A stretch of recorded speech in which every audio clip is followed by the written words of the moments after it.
Eles previram guerras, a vinda do Messias, a ascensão e a queda de grandes impérios. Por milhares de anos, as palavras e as visões dos profetas mudaram o curso da história. Nenhum país foi tão influenciado pelas profecias quanto Israel. Desde visões de uma grande rebelião que criou os subterrâneos... É incrível. Infiltrou uma cidade e construiu um reino, escavado como parte de um esforço militar para lutar contra os romanos. Ao massacre de milhares de bebês, são claramente ossos de crianças pequenas. Ordenado por um governante ameaçado pela profecia de um rei recém-nascido... Este é o lugar mais sagrado na Terra. Foi aqui que Jesus nasceu. E uma fábrica de armas, secreta e moderna, oculta sob uma lavanderia. Vamos retirar as camadas do tempo em cidades ocultas e conhecer as profecias do subterrâneo.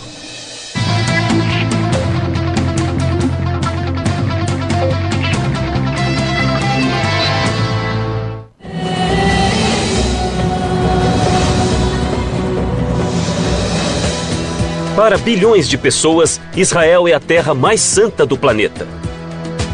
Seus 5.000 anos de história estão repletos de profetas, messias, guerras e derramamento de sangue. Seu presente é assombrado por fantasmas do passado e profecias do futuro.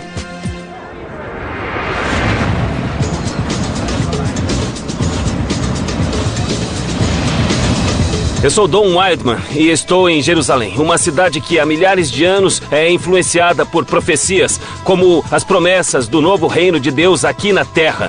Previsões de guerras sangrentas e alertas do Apocalipse. De Abraão a Jesus e até a Nostradamus, as palavras dos profetas têm orientado reis e influenciado o destino de pessoas comuns como você e eu. Hoje, a cidade antiga que está no cerne das profecias quase desapareceu.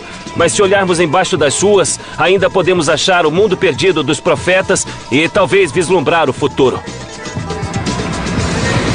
O moderno Estado de Israel foi fundado em 1948.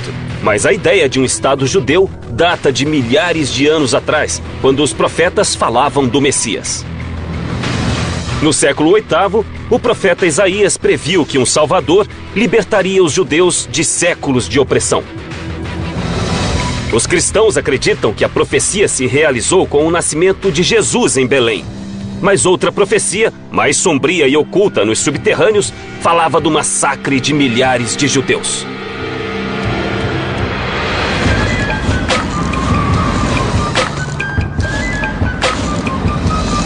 Eu estou a 8 quilômetros de Jerusalém. Estou em Belém, que quase todos conhecem como o local do nascimento de Jesus. Ela fica na famosa Cisjordânia, uma região que pode ser muito perigosa, mas nada perto do que era 2000 anos atrás. E o que se vê por aqui não lembra nada o lugar no ano zero. Mas ainda existem partes do passado ocultas sob o solo. Um passado moldado por duas profecias muito diferentes e muito poderosas. Uma falava do Messias, o Salvador dos judeus oprimidos, e a outra era muito sombria, um alerta assustador de um massacre de inocentes recém-nascidos. A Igreja da Natividade situa-se sobre uma colina no centro da cidade. Com mais de 1.400 anos e ocupando 3 acres, ela mais parece uma fortaleza. Mas alguns passos abaixo deste piso pode ficar o verdadeiro lugar onde Jesus nasceu. Eu vou me encontrar com o professor Kustan Shimali. Ele é especialista na Igreja da Natividade e a família dele mora em Belém desde antes do século XV. Professor? Olá, como vai? Aqui parece um show de rock, né? É sim, parece. Mesmo com a violência tão frequente na Cisjordânia, as pessoas visitam a Igreja da Natividade há 2000 anos. Sim. Os visitantes entram por esta portinha, construída pelos otomanos para que os animais não entrassem na igreja.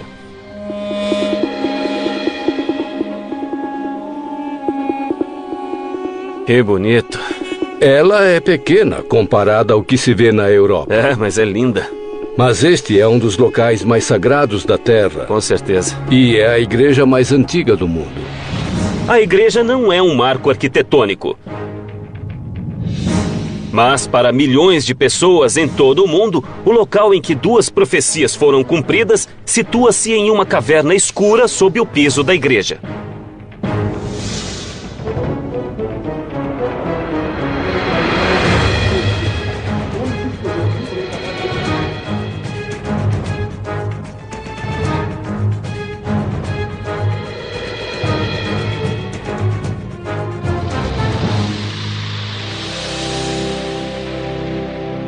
Este é o local da manjedoura. Sei. Depois do nascimento de Jesus, sua mãe Maria o pegou e colocou na manjedoura neste local. E realmente dá pra ver a parede de pedra. Sim, Esta é a caverna sim. onde estavam. Eu tô sem palavras. Nós estamos no centro da cristandade, bem aqui. Sim, este é o lugar mais sagrado da terra. É o lugar onde Jesus nasceu. Este é o local do nascimento de Jesus Cristo. E estamos no interior da gruta subterrânea, onde começou a vida mais sagrada de toda a cristandade. Este é o lugar exato da caverna onde ele nasceu. Para muitos, Jesus é o esperado Messias que cumpriu a antiga profecia. Lucas escreveu que Maria e José viajaram 140 quilômetros de Nazaré a Belém para registrar-se no censo romano. Procuraram uma hospedaria, mas dormiram em uma caverna onde havia animais. A partir do século II, os cristãos começaram a fazer peregrinações a grutas. No ano 200, para impedir os cultos cristãos, os romanos construíram o templo de Adonis neste local. No ano 326, quando o cristianismo era a religião dominante do Império Romano Oriental, o imperador Constantino derrubou o templo e construiu uma igreja.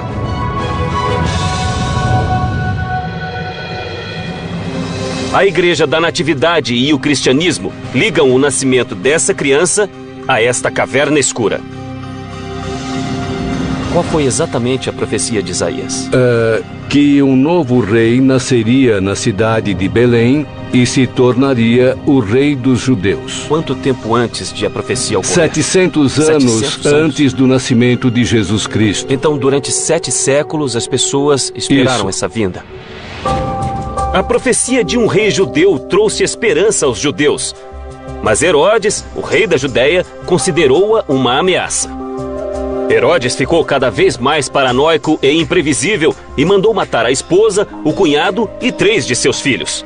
Houve um atentado a Herodes e um grupo de judeus, os fariseus, anunciou a vinda de um Messias. Segundo Mateus, os 3 reis magos vieram do leste, de acordo com outra profecia antiga, a profecia da estrela, que também previa quando e onde o Salvador nasceria. Os reis magos perguntaram a Herodes onde estava aquele que nasceu como rei dos judeus. Ele tinha medo por causa da profecia de Isaías de que um novo rei iria nascer. Ele estava aterrorizado e, como era um homem violento, reagiu com raiva. O que aconteceu foi registrado por Mateus. Esse é o único registro da história, mas seu legado deu forma ao cristianismo desde o nascimento de Jesus. 9 metros abaixo do solo, existe uma triste lembrança de um tirano desesperado por poder. Segundo Mateus, Herodes ordenou o massacre de todos os meninos de Belém com menos de 2 anos. Olha os ossos que estão alinhados e empilhados sob os túmulos. O que esses ossos representam? O massacre dos inocentes ordenado pelo rei Herodes. E quantos foram mortos? Alguns estimam que foram 6.000. Segundo os evangelhos, um anjo avisou José para levar Maria e Jesus ao Egito. Pouco depois, Herodes faleceu por causas naturais. Os ossos dos bebês mortos foram espalhados em túmulos pela cidade. Os ossos recuperados foram trazidos para cá. Esses ossos soltos foram trazidos dos túmulos para cá e colocados em pilhas aqui para serem vistos. Pode-se realmente ver como os ossos são pequenos. Esses claramente são ossos de crianças. O massacre de inocentes é uma história de um tirano atormentado pela paranoia e impelido a um mal inimaginável pela força da profecia. Mas a profecia de um grande rei judeu já era conhecida antes dessa época. No coração de Jerusalém estão as ruínas de uma fortaleza construída pelo primeiro rei dos judeus. Os túneis que passam sob ela foram palco de uma batalha sangrenta, prevista em outra profecia.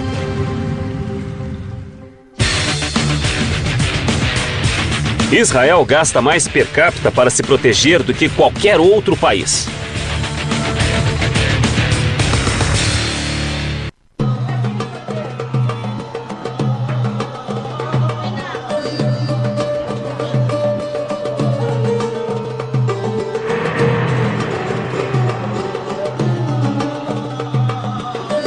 Hoje, Jerusalém é a capital do Estado de Israel. Em 130 quilômetros quadrados moram mais de 700 mil judeus, muçulmanos e cristãos.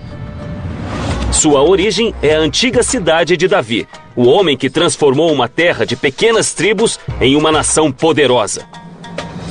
Sob as ruínas da cidade murada do rei Davi, encontramos antigas evidências de duas profecias que alteraram o destino da Terra Santa.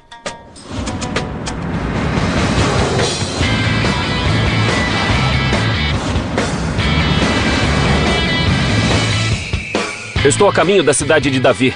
Ela fica bem ali, no final daquela colina. Esta é a origem da antiga Jerusalém, o lugar onde tudo começou. Foi construída milhares de anos atrás, no tempo em que o mundo era abalado pela palavra dos profetas, homens que se acreditavam escolhidos por Deus para transmitir sua mensagem. Eles previam tudo, de desastres naturais como terremotos e inundações, a batalhas sangrentas e o declínio de impérios.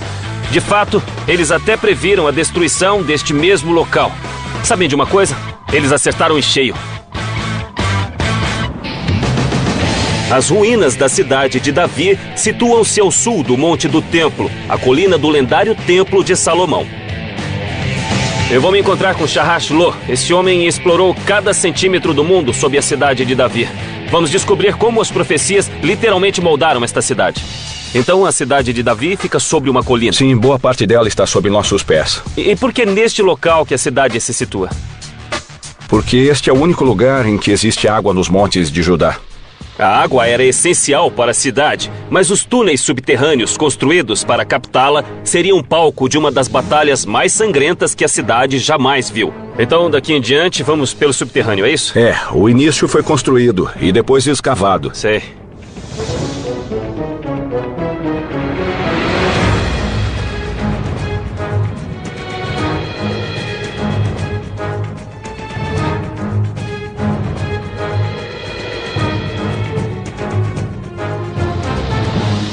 Nossa, então fica mais antigo a partir daqui. Sim, daqui até chegar na água. Estamos, na verdade, na entrada original da fonte da cidade de Davi. Sim. E estas paredes foram escavadas, então Sim, isso tem milhares de anos. desde o tempo de Abraão. Que maravilha. Há mais de 5.000 anos, Jerusalém foi fundada por um pequeno grupo de pessoas, atraído pelas águas da fonte de Gihon e pela defesa natural fornecida pelas altas colinas. Durante os 2.000 anos seguintes, foram erguidas muralhas para protegê-la das tribos rivais. Mas as mesmas muralhas que afastavam o inimigo também bloqueavam o acesso àquela que era a única fonte de água da cidade. Por volta de 2000 a.C., os canaanitas escavaram um aqueduto secreto que ligava a fonte e a cidade. Além de abastecer a cidade com água, esse túnel teve papel crucial em uma batalha em Jerusalém. Bom, eu vou parar você aqui um instante, pois quase ninguém sabe, já que não pusemos uma placa, mas bem aqui acima da sua cabeça está a muralha da cidade antiga. Isso significa que você veio de dentro da cidade e agora está indo para fora da cidade. E a muralha da cidade está acima de nós. Aqui estamos fora da cidade. Sim, neste momento você está fora da cidade, isso mesmo. Todos os dias, os canaanitas carregavam pesados jarros de água por essa passagem até uma torre de guarda sobre a fonte e desciam escadas íngremes para coletar água em segurança. A ideia desse maravilhoso sistema era conectar as pessoas que moravam na cidade com a fonte de água. Sem essa fonte, as pessoas morreriam em cerca de 3 dias. As defesas da cidade mantiveram-se por 1000 anos. Então, no ano 1000 a.C., Davi, rei do norte de Israel, quis unificar o povo judeu sob seu comando. Famoso por ter matado o gigante Golias quando era criança, Davi tinha apenas 30 anos quando marchou para Jerusalém com um pequeno exército e uma profecia. A profecia foi basicamente feita pelo profeta Samuel. Ele disse que a partir daquele tempo, a cidade seria revelada e existiria para sempre sob a casa de Davi. Toda a casa de Davi reinaria sobre a cidade para sempre. Mesmo que fosse expulso, ele sempre retornaria. Sabemos que Davi conquistou a cidade e a governou por mais de 30 anos. Mas não há sinais de que as muralhas foram invadidas. Não há sinais de destruição. Então, como Davi conseguiu se infiltrar na cidade? Lembre-se, Davi era um jovem muito corajoso, mas ele tinha apenas algumas centenas de guerreiros e não poderia vencer as grandes muralhas da cidade se não usasse o cérebro. Segundo a Bíblia, Samuel profetizou que a vitória de Davi viria em um ataque surpresa desferido através de um cano subterrâneo usado para água. Ele conquistou a cidade não pela força, mas graças a um grupo de poucas pessoas que entrou por este sistema de água e abriu os portões para os outros. Ele veio pelo subterrâneo. Ele veio pelo subterrâneo e pegou todos de surpresa. Durante séculos, estudiosos e aventureiros buscaram um pequeno canal de água, até que os especialistas perceberam que o cano bíblico provavelmente se refere a este túnel. Todo este sistema aqui, que basicamente levava as pessoas até a água, pode ser o cano mencionado na Bíblia. Mas a passagem de Davi por esses túneis era isso. uma parte da profecia, é isso? Claro. Pelo sistema de túneis, com 40 metros de comprimento, o rei Davi conquistou a cidade e cumpriu a visão profética de Samuel, na qual um rei poderoso criaria um reino judeu. Davi e seus descendentes governaram durante séculos, mudando a face da cidade que passou a ser a capital de um reino poderoso. Mas essa não foi a única profecia em que esses túneis tiveram um papel nas batalhas da cidade. 300 anos depois do rei Davi, Jerusalém confrontou a ameaça poderosa do exército assírio. Segundo as profecias, mais uma vez a vitória dependeria da fonte de Gihon. Estou ouvindo som de água. Sim, é que já estamos lá, bem perto da água.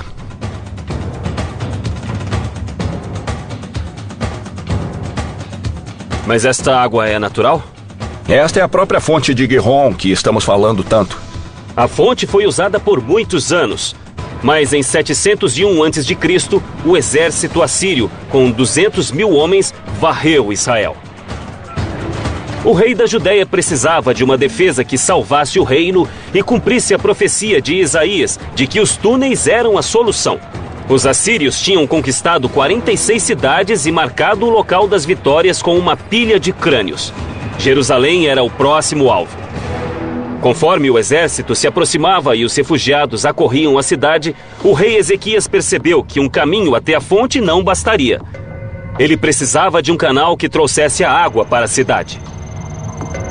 Jerusalém tinha crescido 3 ou 4 vezes na época. Enquanto construía uma nova muralha, ele pensou, a água não é bastante para sustentar a todos. Eu preciso resolver isso e realizou um feito incrível.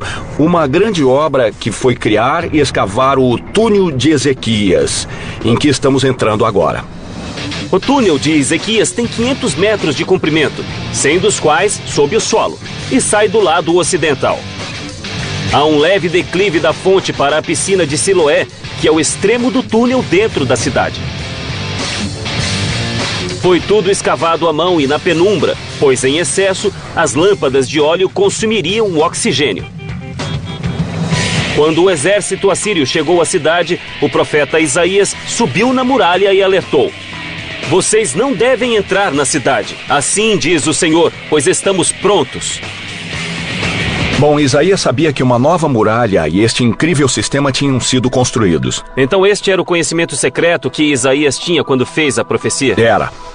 Os assírios sitiaram a cidade por meses, até que foram dizimados por uma praga e recuaram, cumprindo a profecia de Isaías. É por causa desta água, então, que Jerusalém existe hoje? Achamos que sim. É incrível. Este sistema de água foi criado para a defesa contra os assírios. Esta água vem exatamente da mesma fonte que fluía naquela época. Vamos dar uma olhada. Olha só essa água. Ela corre por aqui.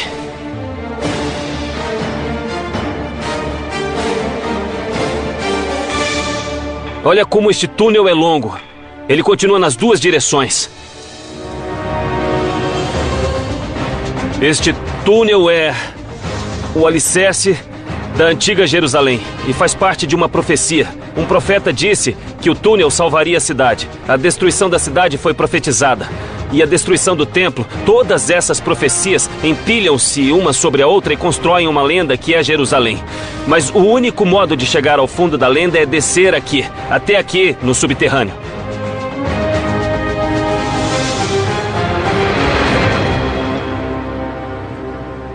O rei Davi cumpriu a profecia de um reino judeu unificado. Mas em uma terra cercada por impérios, os judeus teriam de lutar para salvar a Terra Santa. Quando os romanos cruzaram o continente, eles resistiram e, mais uma vez, usaram os túneis como campo de batalha.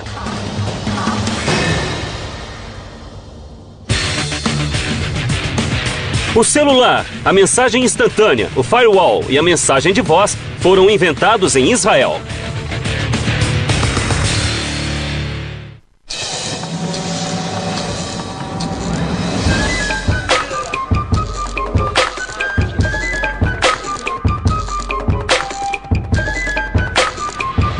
A cerca de 20 minutos de Jerusalém, ficam as ruínas de uma incrível fortaleza. Ela se chama Heródion e seu nome vem do rei Herodes, que é famoso por suas incríveis obras de engenharia e também por seu comportamento imprevisível. Mas seus subterrâneos ocultam uma história diferente. A história de uma profecia tragicamente frustrada, de um derramamento de sangue em grande escala e de uma tragédia de proporções bíblicas. Embaixo dessa enorme montanha feita pelo homem, há um sistema de cisternas e túneis que teve papel crucial em uma das maiores revoltas do mundo antigo. Ela foi liderada por um lendário comandante judeu e impulsionada por uma antiga profecia de um Messias. Para os cristãos, ela se cumpriu com o nascimento de Cristo.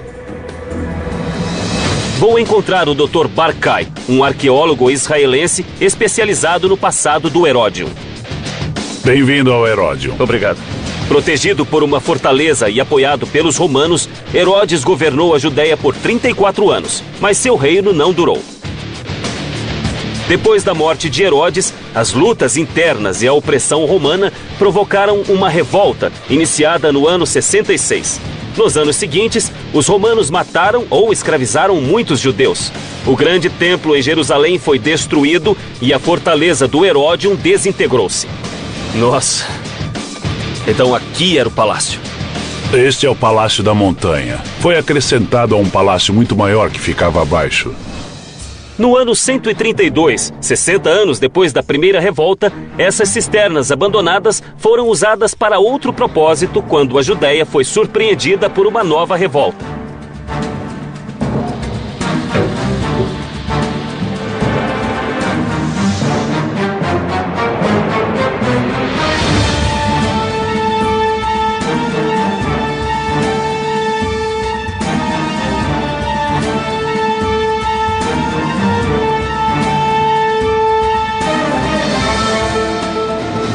Este é o local por onde eles levavam a água direto ao palácio. Tudo isto foi escavado? Tudo foi escavado, quase todas as cisternas originais. Saímos em outro lugar. O que é isto? Esta é uma das cisternas originais de Herodes o Grande. Podemos ver algumas marcas da água. O gesso mais acinzentado é um reboco hidráulico. Ele pode conter água até hoje, embora tenha mais de 2000 anos.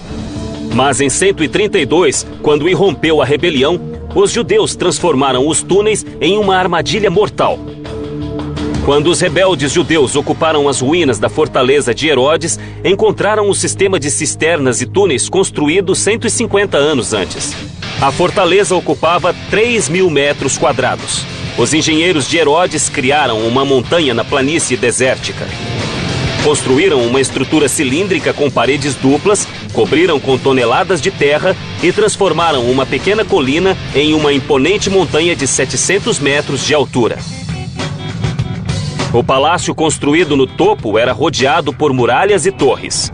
Tinha grandes salões, luxuosos aposentos particulares e banhos romanos. O conjunto usava muita água e as cisternas subterrâneas também precisavam ser enormes. Depois da destruição do conjunto, os romanos não se incomodaram com a montanha.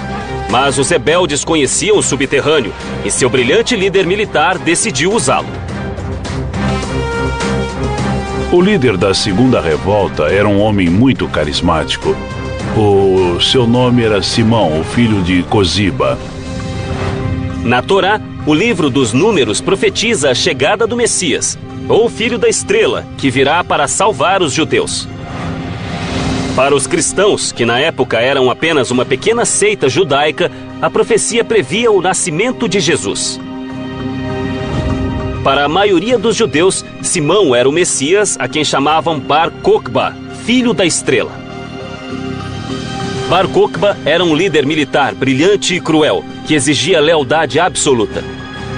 Existe uma lenda de que seus homens tinham de cortar os próprios dedos para demonstrar lealdade. Quando Bar Kokhba e seus homens descobriram as cisternas, criaram um plano engenhoso para usá-las contra 12 legiões de soldados romanos, quase 100 mil homens. Eles escavaram as paredes de gesso das cisternas e foram para todas as direções.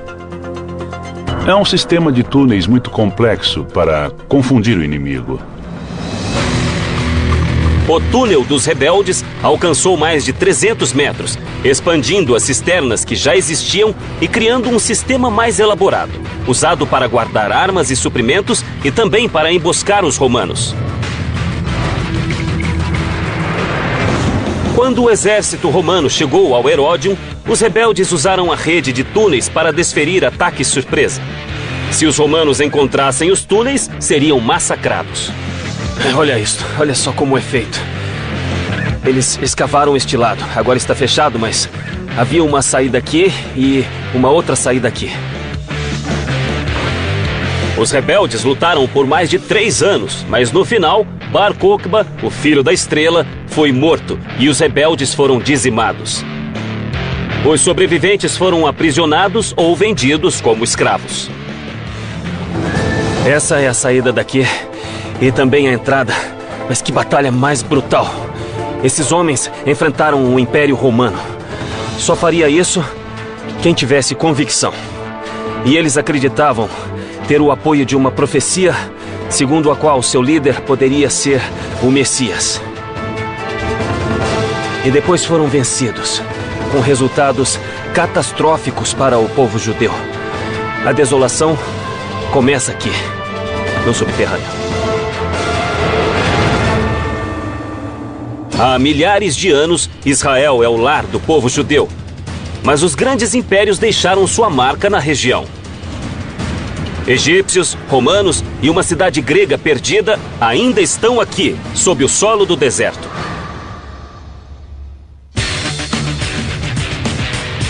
Israel tem o maior número de universitários formados per capita no mundo.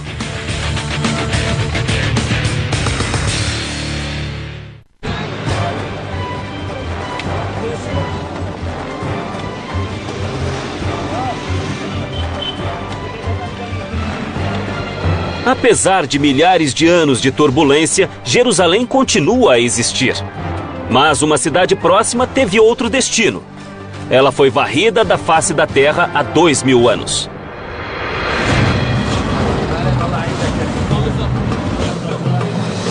Estou a 56 quilômetros de Jerusalém, nas ruínas de uma cidade antiga chamada Maresha. Bom, eu admito que não parece muito, mas acredite em mim, há um outro mundo oculto bem embaixo dos meus pés. Por quase 1000 anos, este foi um sangrento campo de batalhas entre os pagãos que viviam aqui e os hebreus de Jerusalém. Quando essa longa e violenta guerra irrompeu, só havia um refúgio seguro, que fora construído cuidadosamente por séculos. Uma outra cidade, subterrânea. Vou me encontrar com Nahum Sagiv, um arqueólogo que irá me mostrar o subterrâneo. Nahum? Olá, Dom. Como vai? Então esta é Maresha. Sim. Você vê que temos as ruínas da antiga cidade de Maresha. As descobertas aqui vêm do período helênico, ou seja, do 3º e do 2º séculos antes de Cristo. E a cidade era densa? Havia muitos prédios? Estamos falando de 10.000 pessoas juntas. Já havia pessoas aqui 900 anos antes de Cristo, mas Maresha floresceu no século IV antes de Cristo, quando Alexandre o Grande conquistou a região. Ele pretendia expandir a cultura grega e Marecha tornou-se um centro vital para a sociedade helênica, atraindo outros pagãos durante 200 anos. O reino de Alexandre fora previsto pelo profeta Daniel, mas não era difícil prever problemas para uma cidade pagã no centro do território judeu. Em 113 a.C., uma guerra decisiva com os Macabeus, guerreiros judeus vindos de Jerusalém, destruiu o sonho de uma grande sociedade grega e transformou Marecha em cidade fantasma. Hoje Marecha desapareceu, mas o mundo subterrâneo de Alexandre o Grande ainda está aqui.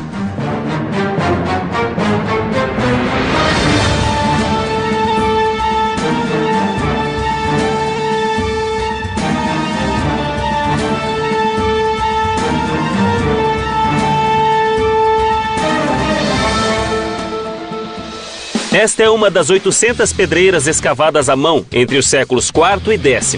Quase todas têm de 12 a 15 metros. É uma caverna depois da outra. Exatamente. Temos um grupo de dezenas de cavernas em sino muito grandes, muito altas. Todas elas são conectadas, é incrível. Esta foi uma grande operação de mineração. O calcário extraído dessas cavernas foi usado para construir Marecha, mas exigia manutenção constante. Eles usaram para construção, mas para mantê-lo é preciso rebocar as pedras. Se não houver população que continue a rebocar as pedras, elas irão desaparecer. Abandonadas há séculos, as casas de calcário de Marecha desmoronaram. Mas uma parte vital da cidade, remanescente dos gregos, permaneceu abaixo da superfície, a salvo dos cortantes ventos do deserto. Olha isto. Dê uma olhada. O que é esta coisa? Este é um esmagador. Esmagador. Para azeitonas. Então todo este subterrâneo foi feito para fazer azeite? Nós acreditamos que este tipo de esmagador chegou depois da conquista de Alexandre o Grande. 20 dessas antigas fábricas de azeite foram encontradas até agora. Elas abasteciam a cidade e exportavam 190 toneladas por ano. Há 20 anos, Nahum e seus colegas escavam esta área. Teve que tirar muita terra, hein? Removendo 2.000 anos de detritos e revelando grandes câmaras subterrâneas. Uma das maiores salas que encontraram em Marecha, que lindo, foi esta. Uma sala não para realeza, mas para pombos. Nossa, tem uma caverna enorme aqui. Olha isto. É incrível. O que é? Isto é um columbário. Um columbário, o que significa? Eles costumavam criar pombos aqui para usar a carne e o esterco. Olha isto. Esses buracos são para criar pombos. Olha só, estão perfeitamente alinhados. No antigo mundo mediterrâneo, os pombos eram uma mercadoria valiosa. Os pombos eram vendidos aos judeus para rituais de sacrifício e os excrementos, ricos em nitrogênio, eram usados como adubo para os olivais. Esses pombais eram muito valiosos para os moradores de Marecha. Este é um dos maiores que temos em Israel, é claro. E aqui, nesta área, nós temos centenas de pombais. Os pombais de Marecha foram criados antes de Alexandre e se expandiram com o tempo. Os pombais tinham 30 metros de comprimento e 10 de altura.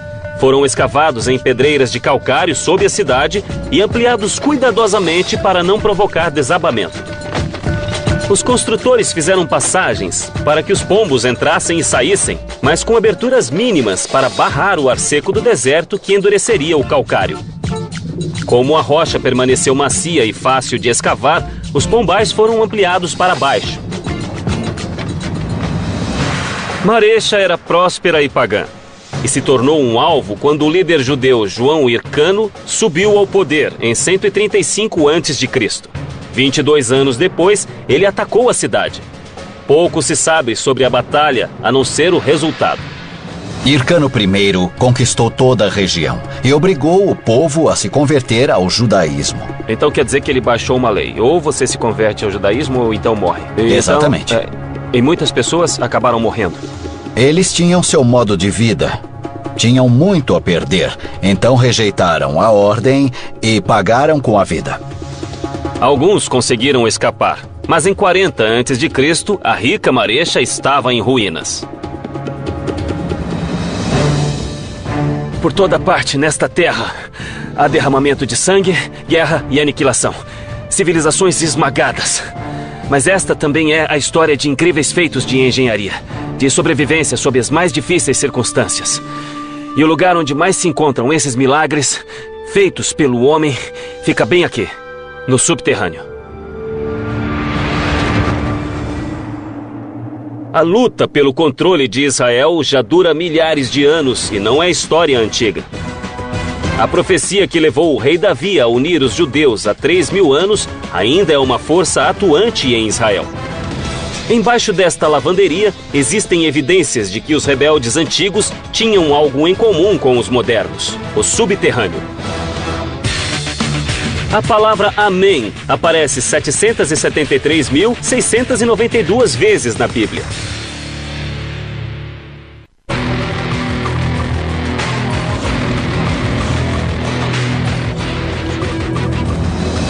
Em 1945, Jerusalém e o resto de Israel eram parte da Palestina, controlada pelos ingleses. Mas os 500.000 judeus que viviam aqui estavam determinados a cumprir a profecia de Ezequiel, de que Deus iria reunir seu povo e reconstruir Israel.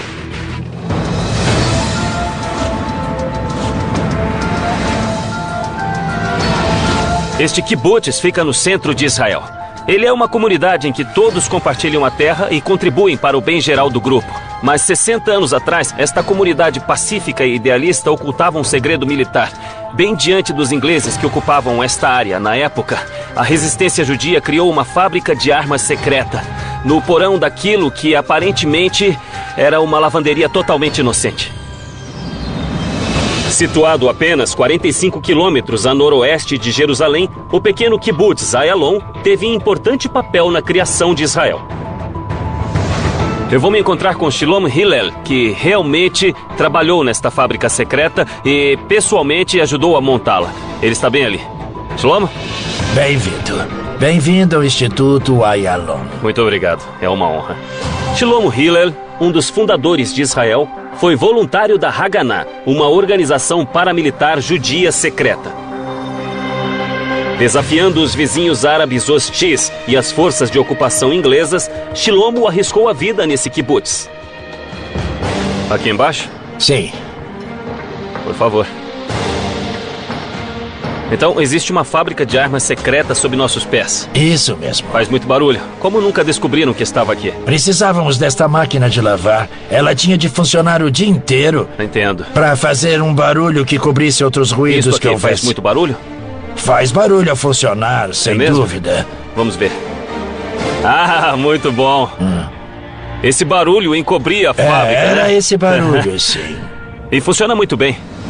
Como parte da operação de disfarce, o kibbutz começou a lavar a roupa dos oficiais ingleses. Vocês lavavam as roupas dos ingleses de quem queriam ocultar isto? Sim, eles ficavam satisfeitos porque fazíamos um bom trabalho. E o que teria acontecido com vocês se descobrissem? Eles teriam prendido? Teriam... Não, provavelmente mais que isso, porque havia pena de morte para quem produzisse armas. Está falando de garotos de 17 anos. 17 anos, você tinha 22. Eu era o mais velho. A vida dos jovens dependia de manter a fábrica em segredo sob a fachada da vida cotidiana. Nossa, olha só isso. É muito bom. Olha só. Era preciso ser rápido naquela época. Com certeza. Não se podia demorar muito tempo. Esta era a fachada. É surpreendente. Esta é uma história incrível.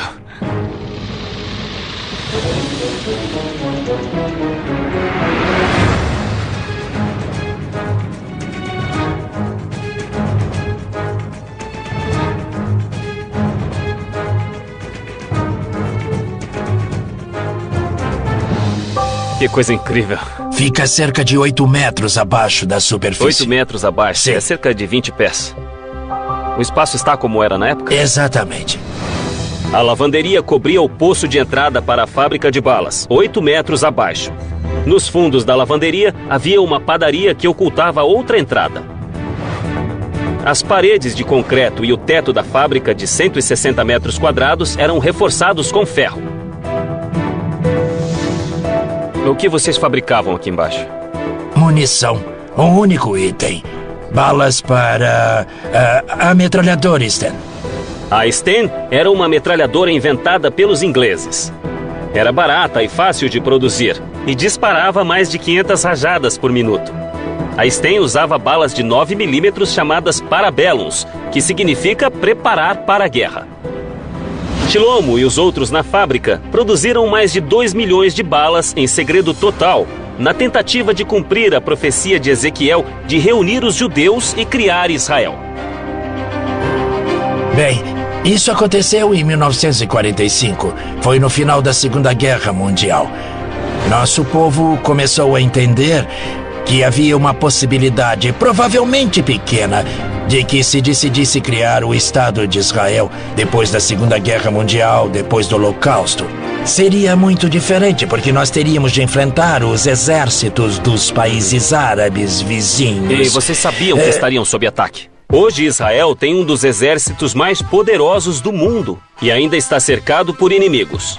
Em 1945, os colonos judeus estavam desarmados e corriam perigo. Os jovens do kibbutz de Ayalon decidiram fazer algo. Construíram a fábrica de armas e contrabandearam os equipamentos da Polônia. Como funcionava? Me conte como é que vocês faziam as balas. Bem, tudo isso funcionava com eletricidade e fazia muito barulho quando estava ligado. Nossa, olha, era assim que isso funcionava. Era assim, sim. Então, isto é o resultado do metal que era processado, estirado e moldado na bala que era preciso cortar do tamanho exato da bala. Circuncidávamos a bala. Entenda, Circuncidavam a bala. Então, ao longo desta linha de produção, havia rapazes e moças, homens e mulheres jovens trabalhando em um processo que desconheciam totalmente até que eles se viram numa operação secreta. Na superfície, havia milhares de soldados britânicos acampados nas proximidades, mas o maior perigo estava na fábrica. Se algo desse errado aqui, não tinha saída. E as paredes isso podia ter explodido e matado todo mundo aqui dentro, porque estávamos lidando com pólvora, com dinamite. Mas as balas tinham de ser testadas e a poucos metros do material explosivo, eles criaram uma galeria de tiro. Então, esta é a galeria de tiro. Todos os dias a qualidade do produto era testada aqui isso dentro mesmo, era assim. Da própria fábrica. Sim, e na minha opinião, isso era perigoso demais. Apesar dos riscos, não houve acidentes fatais em Ayalon e eles nunca foram descobertos, prova do bom planejamento dessa operação subterrânea. Eles tinham até uma cabine de bronzeamento para parecer que os trabalhadores haviam estado ao ar livre. É incrível o número de detalhes com que tinham que se preocupar. A menor suspeita podia ter sido o fim de todos nós. Vocês viviam um filme de espionagem. Bem, isso foi parte da nossa vida. Isso é, na época, fazíamos isso porque nós sabíamos que nosso trabalho tinha de ser feito e fizemos. Sentíamos satisfação por estar fazendo algo que sabíamos que era importante para a nossa sobrevivência. É impressionante.